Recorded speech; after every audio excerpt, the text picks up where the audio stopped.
I naravno, drago mi je da smo danas ovdje zbog ove prigode, a to je primopredaja prva od 89 4 Bradleya Oružanim snagama Republike Hrvatske.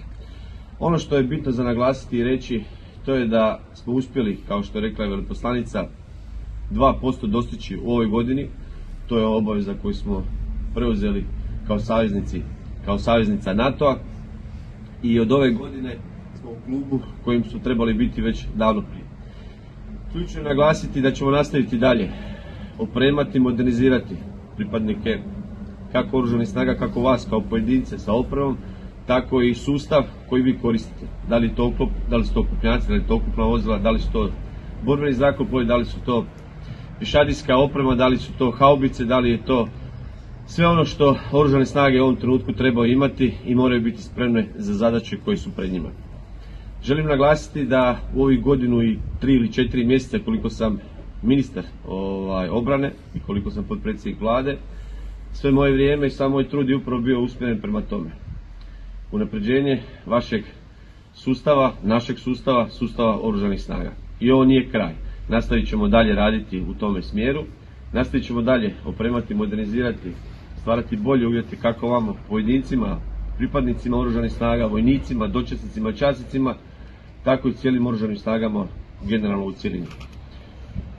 Moram naglasiti i zahvaliti se prvenstveno veleposlanici Reyes za sve ono što je u ovih godinu i 3 ili 4 mjeseca koliko sam ja ministar, a ni ona nije nešto duže bila veleposlanica ovdje, uspjeli učiniti i napraviti upravo u zajedničkoj suradnji. Upravo suradnja između Oružanih snaga Republike Hrvatske, Vlade Republike Hrvatske, Sjedinjenih Američkih Država, veleposlanstva njihovoga i njihovog ministarstva obrane i upravo je dovela do ovih Bradleya ovdje, dovela do Black Hawkova, dovela do HIMARS-a i dovela do svega onoga što Oružane snage danas trebaju biti moderna, sposobna, snažna i jaka oružana sila, članica NATO saveza. Definitivno ne bi uspjeli u tome da nije bilo takve suradnje kakva je bila u ovih proteklih godinu i nešto mjeseci. Još jedanput se zahvaljujem naravno osobno veleposlanici, ali naravno i Sjedinjenim Američkim Državama.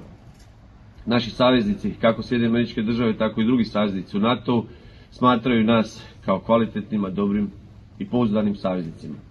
Ono što je ključno i bitno, nastavit ćemo surađivati sa NATO-om, nastavit ćemo surađivati sa našim saveznicima, nastavit ćemo surađivati sa svim onima s kojima moramo surađivati, s kojima su se obavezali našim ugovorima, našim sporazumima i našim odlukama. Pred nama su velike stvari, velike i bitne stvari za Oružane snage, velike opremanja, velike nabave.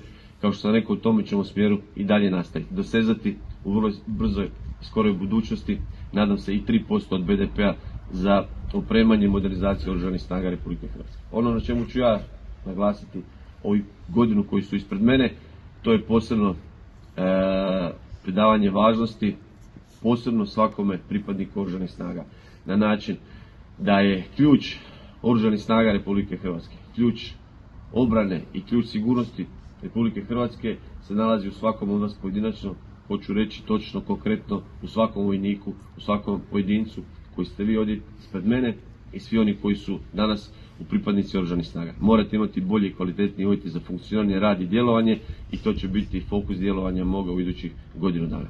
Još jedanput se zahvaljujem na svemu ono što činite i radite. Nek vas dragi Bog čuva u vašim zadacima i vašim zadaćama, vas i vaše obitelji, domovini, vjeri. Hvala lijepo.